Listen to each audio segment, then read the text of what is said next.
j'aimerais parler un petit peu du contenu de la série de vidéos que j'ai enregistré, que je vais sûrement continuer ensuite. Alors pour l'instant, j'ai enregistré 5 vidéos, et l'objectif de cette série, c'est de prendre quelqu'un qui est perdant à peu gagnant en micro-limite, et donner assez de conseils, de pistes de réflexion pour qu'il puisse devenir gagnant à NL25, NL50. Il n'y a pas plus d'ambition que ça, mais c'est déjà pas mal. Alors les vidéos, elles s'agenceront de la même manière à chaque fois. Je vais commencer par une petite présentation, un petit PowerPoint de quelques minutes pour présenter un concept que je mettrai en application ensuite. Et donc suite à ce PowerPoint, je vais présenter une session que j'ai jouée. Et on va voir au fur et à mesure des vidéos, le jeu que je joue évolue en fonction des concepts qu'on introduit dans son jeu, et on passe donc après cette vidéo d'un jeu très tight à un jeu qui devient de plus en plus ouvert et avec de plus en plus de décisions à prendre. Donc aujourd'hui, ce qui va nous intéresser, c'est de jouer tight.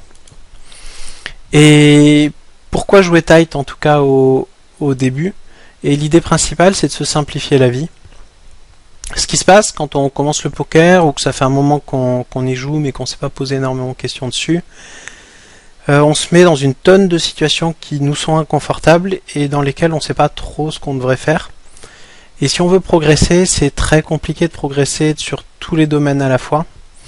Et un des gros intérêts de jouer tight, c'est de limiter le nombre de situations sur lesquelles on va réfléchir pour pouvoir progresser dans ces situations-là, et petit à petit, on va rajouter des mains, des situations à jouer, et pour augmenter notre win rate.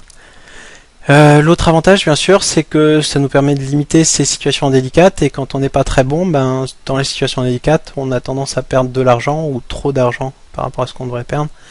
Donc tant qu'à faire, si on arrive à éliminer ça au début, c'est une bonne idée.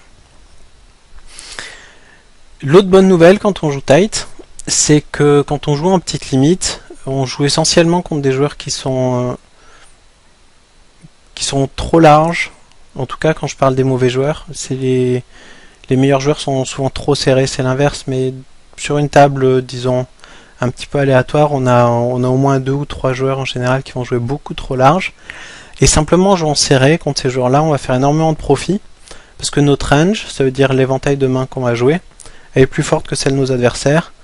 Quand on va attraper une top pair, on va avoir une meilleure top pair que nos adversaires. Quand on va attraper une couleur, on va avoir une meilleure couleur que nos adversaires, etc. Donc on va se retrouver dans plein de situations. On va gagner beaucoup post-flop, simplement parce qu'à chaque fois, on domine notre adversaire, et on finit très souvent avec la meilleure main